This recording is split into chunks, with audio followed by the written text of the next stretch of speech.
اللہم صلی علی سیدنا محمد وعلی آل سیدنا محمد۔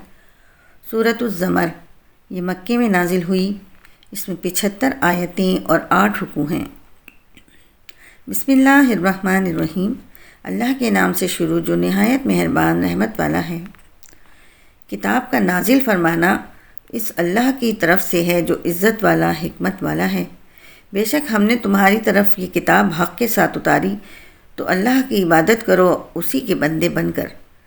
سن لو، خالص عبادت اللہ ہی کے لیے ہے، اور وہ جنہوں نے اس کے سوا اور مددگار بنا رکھے ہیں وہ کہتے ہیں ہم تو ان بتوں کی صرف اس لیے عبادت کرتے ہیں تاکہ یہ ہمیں اللہ کے زیادہ نزدیک کر دیں۔ اللہ ان کے درمیان اس بات میں فیصلہ کر دے گا جس میں یہ اختلاف کر رہے ہیں۔ بے شک اللہ اسے ہدایت نہیں دیتا جو جھوٹا بڑا ناشکرا ہو۔ اگر اللہ اپنے لیے اولاد بنانے کا ارادہ فرماتا تو اپنی مخلوق میں سے جسے چاہتا چن لیتا، وہ پاک ہے، وہی ایک اللہ سب پر غالب ہے۔ اس نے آسمان اور زمین حق کے ساتھ بنائے، وہ رات کو دن پر لپیٹتا ہے اور دن کو رات پر لپیٹتا ہے، اور اس نے سورج اور چاند کو کام میں لگایا، ہر ایک ایک مقررہ مدت تک چلتا رہے گا۔ سن لو، وہی عزت والا بخشنے والا ہے۔ اس نے تمہیں ایک جان سے پیدا کیا، پھر اسی سے اس کا جوڑا بنایا اور تمہارے لیے چوپایوں میں سے 8 جوڑے بنائے۔ تمہیں تمہاری ماؤں کے پیٹ میں 3 اندھیروں میں پیدا کرتا ہے۔ ایک حالت کی تخلیق کے بعد دوسری حالت کی تخلیق ہوتی ہے۔ یہ اللہ تمہارا رب ہے، اسی کی بادشاہی ہے، اس کے سوا کوئی عبادت کے لائق نہیں، تو تم کہاں پھیرے جاتے ہو؟ اگر تم ناشکری کرو تو بے شک اللہ تم سے بے نیاز ہے، اور وہ اپنے بندوں کی ناشکری کو پسند نہیں کرتا۔ اور اگر تم شکر کرو تو اسے تمہارے لیے پسند فرماتا ہے، اور کوئی بوجھ اٹھانے والی جان دوسرے کا بوجھ نہیں اٹھائے گی۔ پھر تمہیں اپنے رب ہی کی طرف پھرنا ہے، تو وہ تمہیں بتا دے گا جو تم کرتے تھے، بے شک وہ دلوں کی بات جانتا ہے۔ اور جب آدمی کو کوئی تکلیف پہنچتی ہے تو اپنے رب کو اس کی طرف رجوع کرتے ہوئے پکارتا ہے، پھر جب اللہ اسے اپنے پاس سے کوئی نعمت دے دے تو وہ اس تکلیف کو بھول جاتا ہے جس کی طرف وہ پہلے پکار رہا تھا، اور اللہ کے لیے شریک بنانے لگتا ہے تاکہ اس کے راستے سے بہکا دے۔ تم فرماؤ تھوڑے دن اپنے کفر کے ساتھ فائدہ اٹھا لے، بے شک تو دوزخیوں میں سے ہے۔ کیا وہ شخص جو سجدے اور قیام کی حالت میں رات کے اوقات فرما برداری میں گزارتا ہے، آخرت سے ڈرتا ہے اور اپنے رب کی رحمت کی امید لگا رکھتا ہے، کیا وہ نافرمانوں جیسا ہو جائے گا؟ تم فرماؤ کیا علم والے اور بے علم والے برابر ہیں؟ عقل والے ہی نصیحت مانتے ہیں۔ تم فرماؤ اے میرے مومن بندو، اپنے رب سے ڈرو۔ جنہوں نے بھلائی کی ان کے لیے اس دنیا میں بھلائی ہے، اور اللہ کی زمین وسیع ہے، صبر کرنے والوں ہی کو ان کا ثواب بے حساب بھرپور دیا جائے گا۔ تم فرماؤ مجھے حکم ہے کہ میں اللہ کی عبادت کروں اسی کے لیے دین کو خالص کرتے ہوئے، اور مجھے حکم ہے کہ میں سب سے پہلا مسلمان بنوں۔ تم فرماؤ بالفرض اگر مجھ سے نافرمانی ہو جائے تو مجھے اپنے رب سے ایک بڑے دن کے عذاب کا ڈر ہے۔ تم فرماؤ میں اللہ ہی کی عبادت کرتا ہوں خالص اس کا بندہ ہو کر، تو تم اس کے سوا جس کی عبادت کرنا چاہتے ہو کر لو۔ اے نبی تم فرماؤ بلا شبہ نقصان اٹھانے والے وہی ہیں جنہوں نے اپنی جانوں اور اپنے گھر والوں کو قیامت کے دن خسارے میں ڈالا۔ سن لو یہی کھلا نقصان ہے۔ ان کے لیے ان کے اوپر سے آگ کے پہاڑ ہوں گے اور ان کے نیچے پہاڑ ہوں گے۔ اللہ اپنے بندوں کو اسی سے ڈراتا ہے۔ اے میرے بندو تو تم مجھ سے ڈرو، اور جنہوں نے بتوں کی پوجا سے اجتناب کیا اور اللہ کی طرف رجوع کیا انہی کے لیے خوشخبری ہے، تو میرے بندوں کو خوشخبری سنا دو۔ جو کان لگا کر بات سنتے ہیں پھر اس کی بہتر بات کی پیروی کرتے ہیں، یہ ہیں جنہیں اللہ نے ہدایت دی اور یہی عقل مند ہیں۔ تو کیا وہ جس پر عذاب کی بات ثابت ہو چکی ہے وہ نجات والوں کے برابر ہو جائے گا؟ ہرگز نہیں۔ تو کیا تم اسے جو حق کا مستحق ہے بچا لو گے؟ لیکن اپنے رب سے ڈرنے والوں کے لیے بلند محلات ہیں، ان کے اوپر مزید بلند محلات بنے ہوئے ہیں، اس کے نیچے نہریں بہتی ہیں۔ یہ اللہ کا وعدہ ہے، اللہ وعدہ خلافی نہیں کرتا۔ کیا تو نے نہ دیکھا کہ اللہ نے آسمان سے پانی اتارا، پھر اسے زمین میں موجود چشموں میں داخل کیا، پھر اس سے مختلف رنگوں کی کھیتی نکالی، پھر وہ کھیتی خشک ہو جاتی ہے تو دیکھتا ہے کہ وہ پیلی پڑ جاتی ہے، پھر اللہ اسے ٹکڑے ٹکڑے کر دیتا ہے۔ بے شک اس میں عقل مندوں کے لیے نصیحت ہے۔ تو کیا وہ جس کا سینہ اللہ نے اسلام کے لیے کھول دیا تو وہ اپنے رب کی طرف سے نور پر ہے؟ اس جیسا ہو جائے گا جو سنگ دل ہے۔ تو خرابی ہے ان کے لیے جن کے دل اللہ کے ذکر کی طرف سے سخت ہو گئے ہیں، وہ کھلی گمراہی میں ہیں۔ اللہ نے سب سے اچھی کتاب اتاری کہ ساری ایک جیسی ہے، بار بار دہرائی جاتی ہے، اس سے ان لوگوں کے بدن پر بال کھڑے ہو جاتے ہیں جو اپنے رب سے ڈرتے ہیں، پھر ان کی کھالیں اور دل اللہ کی یاد کی طرف نرم پڑ جاتے ہیں۔ یہ اللہ کی ہدایت ہے، وہ جسے چاہتا ہے اس کے ذریعے ہدایت دیتا ہے، اور جسے اللہ گمراہ کرے اسے کوئی راہ دکھانے والا نہیں۔ تو کیا وہ جو قیامت کے دن اپنے چہرے کے ذریعے برے عذاب کو روکنے کی کوشش کرے گا، وہ نجات پانے والوں کی طرح ہو سکتا ہے؟ اور ظالموں سے فرمایا جائے گا اپنے کمائے ہوئے اعمال کا مزہ چکھو۔ ان سے پہلے لوگوں نے جھٹلایا تو ان کے پاس وہاں سے عذاب آیا جہاں سے انہیں خبر نہ تھی، اور اللہ نے انہیں دنیا کی زندگی میں رسوائی کا مزہ چکھایا، اور بے شک آخرت کا عذاب سب سے بڑا ہے۔ کیا اچھا ہوتا اگر وہ جان لیتے، اور بے شک ہم نے لوگوں کے لیے اس قرآن میں ہر قسم کی مثال بیان فرمائی تاکہ وہ نصیحت حاصل کر لیں۔ عربی زبان کا قرآن جس میں کوئی ٹیڑھا پن نہیں تاکہ وہ ڈریں۔ اللہ نے یہ غلام آدمی کی مثال بیان فرمائی جس میں کئی بد اخلاق آقا شریک ہوں، اور ایک ایسا غلام مرد ہو جو خالص ایک ہی کا غلام ہو۔ کیا دونوں کا حال ایک جیسا ہے؟ سب خوبیاں اللہ کے لیے ہیں، بلکہ ان میں اکثر نہیں جانتے۔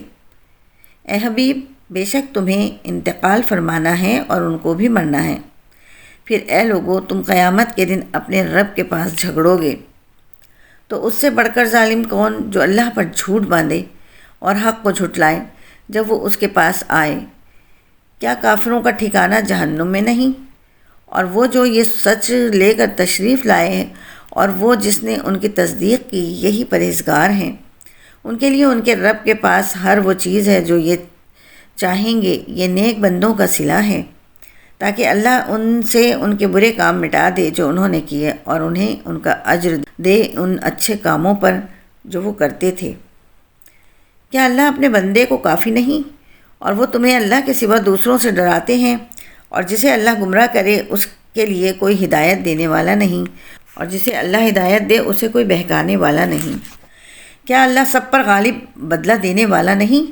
اور اگر تم ان سے پوچھو آسمان اور زمین کس نے بنائے تو ضرور کہیں گے اللہ نے۔ تم فرماؤ بھلا بتاؤ کہ جنہیں تم اللہ کے سوا پوجتے ہو، اگر اللہ مجھے کوئی تکلیف پہنچانا چاہے تو کیا وہ اس کی بھیجی ہوئی تکلیف کو ٹال دیں گے؟ یا اگر اللہ مجھ پر مہربانی فرمانا چاہے تو کیا وہ اس کی مہربانی کو روک سکتے ہیں؟ تم فرماؤ مجھے اللہ کافی ہے، توکل کرنے والے اسی پر بھروسہ کرتے ہیں۔ تم فرماؤ اے میری قوم، تم اپنی جگہ پر کام کیے جاؤ، میں اپنا کام کرتا ہوں، تو ان قریب تم جان لوگے کس پر آتا ہے وہ عذاب جو اسے رسوا کر دے، اور کس پر ہمیشہ کا عذاب اترتا ہے۔ بے شک ہم نے حق کے ساتھ تم پر یہ کتاب لوگوں کی ہدایت کے لیے اتاری، تو جس نے ہدایت پائی تو اپنی ذات کے لیے ہی پائی، اور جو گمراہ ہوا تو اپنی جان کے خلاف ہی گمراہ ہوا، اور تم ان پر کوئی ذمہ داری نہیں ہو۔ اللہ جانوں کو ان کی موت کے وقت وفات دیتا ہے، اور جو نہ مریں انہیں ان کی نیند کی حالت میں پھر جس پر موت کا حکم فرما دیتا ہے اسے روک لیتا ہے، اور دوسرے کو ایک مقررہ مدت تک چھوڑ دیتا ہے۔ بے شک اس میں ضرور سوچنے والوں کے لیے نشانیاں ہیں۔ کیا انہوں نے اللہ کے مقابلے میں کچھ سفارشی بنا رکھے ہیں؟ تم فرماؤ کیا اگرچہ وہ کسی چیز کے مالک نہ ہوں اور نہ کچھ سمجھ رکھتے ہوں؟ تم فرماؤ تمام شفاعتوں کا مالک اللہ ہی ہے، اسی کے لیے آسمانوں اور زمین کی بادشاہی ہے، پھر تم اسی کی طرف لوٹائے جاؤ گے۔ اور جب ایک اللہ کا ذکر کیا جاتا ہے تو آخرت پر ایمان نہ لانے والوں کے دل متنفر ہو جاتے ہیں، اور جب اللہ کے سوا اوروں کا ذکر ہوتا ہے تو اس وقت وہ خوش ہو جاتے ہیں۔ تم عرض کرو اے اللہ آسمانوں اور زمین کے پیدا کرنے والے، ہر پوشیدہ اور ظاہر کے جاننے والے، تو اپنے بندوں میں اس چیز کا فیصلہ فرمائے گا جس میں وہ اختلاف رکھتے تھے، اور اگر جو کچھ زمین میں ہے وہ سب اور اس کے ساتھ اس جیسا اور بھی ظالموں کی ملک میں ہوتا تو قیامت کے دن بڑے عذاب سے چھٹکارے کے عوض وہ سب کا سب دے دیتے، اور ان کے لیے اللہ کی طرف سے وہ ظاہر ہوگا جس کا انہوں نے سوچا بھی نہیں تھا، اور ان پر ان کے کمائے ہوئے برے اعمال کھل گئے اور ان پر وہی آ پڑا جس کا وہ مذاق اڑاتے تھے۔ پھر جب آدمی کو کوئی تکلیف پہنچتی ہے تو ہمیں پکارتا ہے، پھر جب اسے ہم اپنے پاس سے کوئی نعمت عطا فرمائیں تو کہتا ہے یہ تو مجھے ایک علم کی بدولت ملی ہے، بلکہ وہ تو ایک آزمائش ہے، مگر ان میں اکثر لوگ جانتے نہیں۔ ان سے پہلوں نے بھی ایسے ہی بات کہی تھی تو ان کی کمائیاں ان کے کچھ کام نہ آئیں، تو ان کے کمائے ہوئے اعمال کی برائیاں انہیں پہنچیں، اور ان میں بھی جو ظالم ہیں عنقریب ان پر ان کے کمائے ہوئے اعمال کی برائیاں آ پڑیں گی اور وہ اللہ کو بے بس نہیں کر سکتے۔ کیا انہیں معلوم نہیں کہ اللہ روزی کشادہ کرتا ہے جس کے لیے چاہتا ہے اور تنگ بھی فرماتا ہے؟ بے شک اس میں ایمان والوں کے لیے ضرور نشانیاں ہیں۔ تم فرماؤ اے میرے وہ بندو جنہوں نے اپنی جانوں پر زیادتی کی، اللہ کی رحمت سے مایوس نہ ہونا، بے شک اللہ سب گناہ بخش دیتا ہے، بے شک وہی بخشنے والا مہربان ہے۔ اور اپنے رب کی طرف رجوع کرو اور اس وقت سے پہلے اس کے حضور گردن رکھو کہ تم پر عذاب آئے، پھر تمہاری مدد نہ کی جائے، اور تمہارے رب کی طرف سے جو بہترین چیز تمہاری طرف نازل کی گئی ہے اس کی اس وقت سے پہلے پیروی اختیار کر لو کہ تم پر اچانک عذاب آ جائے اور تمہیں خبر بھی نہ ہو۔ پھر ایسا نہ ہو کہ کوئی جان یہ کہے کہ ہائے افسوس ان کوتاہیوں پر جو میں نے اللہ کے بارے میں کی، اور بے شک میں مذاق اڑانے والوں میں سے تھا، یا کہے اگر اللہ مجھے ہدایت دیتا تو میں بھی پرہیزگاروں میں سے ہوتا، یا جب عذاب دیکھے تو کہے اگر مجھے ایک مرتبہ لوٹنا نصیب ہوتا تو میں نیکیاں کرنے والوں میں سے ہو جاتا۔ ہاں کیوں نہیں، بے شک تیرے پاس میری آیتیں آئیں تو تو نے انہیں جھٹلایا اور تکبر کیا، اور تو انکار کرنے والوں میں سے ہو گیا، اور قیامت کے دن تم اللہ پر جھوٹ باندھنے والوں کو دیکھو گے کہ ان کے منہ کالے ہوں گے۔ کیا متکبروں کا ٹھکانہ جہنم میں نہیں ہے؟ اور اللہ پرہیزگاروں کو ان کی نجات کی جگہ کے ذریعے بچائے گا، نہ انہیں عذاب چھوئے گا اور نہ وہ غمگین ہوں گے۔ اللہ ہر چیز کا خالق ہے اور وہ ہر چیز پر نگہبان ہے۔ آسمانوں اور زمین کی کنجیاں اسی کی ملکیت میں ہیں، اور جنہوں نے اللہ کی آیتوں کا انکار کیا وہی نقصان اٹھانے والے ہیں۔ تم فرماؤ اے جاہلو، کیا تم مجھے اس بات کا حکم دیتے ہو کہ میں اللہ کے سوا کسی اور کی عبادت کروں؟ اور بے شک تمہاری طرف اور تم سے اگلوں کی طرف یہ وحی کی گئی ہے کہ ہر سننے والے مخاطب اگر تم نے شرک کیا تو ضرور تیرا عمل برباد ہو جائے گا اور ضرور تو خسارے پانے والوں میں سے ہو جائے گا، بلکہ اللہ ہی کی بندگی کر اور شکر گزاروں میں سے ہو جا۔ اور انہوں نے اللہ کی قدر نہ کی جیسا اس کی قدر کرنے کا حق تھا، اور قیامت کے دن ساری زمین اس کے قبضے میں ہوگی اور اس کی قدرت سے تمام آسمان لپیٹے ہوئے ہوں گے، اور وہ ان کے شرک سے پاک اور بلند ہے۔ اور سور میں پھونک ماری جائے گی تو جتنے آسمانوں میں ہیں اور جتنے زمین میں ہیں سب بے ہوش ہو جائیں گے مگر جسے اللہ چاہے۔ پھر اس میں دوسری بار پھونک ماری جائے گی تو اسی وقت وہ دیکھتے ہوئے کھڑے ہو جائیں گے، اور زمین اپنے رب کے نور سے جگمگا اٹھے گی، اور کتاب رکھی جائے گی اور انبیاء اور گواہی دینے والے لائے جائیں گے، اور لوگوں میں سچا فیصلہ فرما دیا جائے گا، اور ان پر ظلم نہ ہوگا، اور ہر جان کو اس کے اعمال کا بھرپور بدلہ دیا جائے گا۔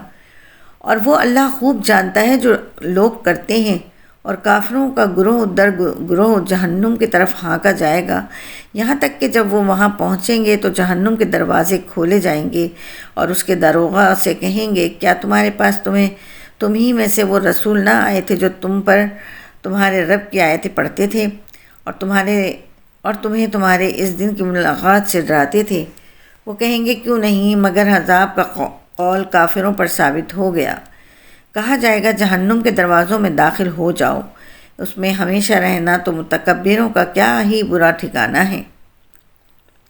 اور اپنے رب سے ڈرنے والوں کو گروہ در گروہ جنت کی طرف چلایا جائے گا، یہاں تک کہ جب وہ وہاں پہنچیں گے اور اس کے دروازے کھلے ہوئے ہوں گے، اور اس کے داروغے ان سے کہیں گے تم پر سلام ہو، تم پاکیزہ رہے، تم ہمیشہ رہنے کی جنت میں جاؤ۔ اور وہ کہیں گے سب خوبیاں اس اللہ کے لیے ہیں جس نے اپنا وعدہ ہم سے سچا کیا اور ہمیں اس زمین کا وارث کیا۔ ہم جنت میں جہاں چاہیں رہیں گے، تو کیا ہی اچھا اجر ہے عمل کرنے والوں کا۔ اور تم فرشتوں کو دیکھو گے کہ ہر طرف سے عرش کو گھیرے ہوئے اپنے رب کی تعریف کے ساتھ اس کی پاکی بیان کر رہے ہیں، اور اللہ میں سچا فیصلہ فرما دیا جائے گا اور کہا جائے گا تمام تعریفیں اللہ کے لیے ہیں جو تمام جہانوں کا پالنے والا ہے۔ صدق اللہ العظیم۔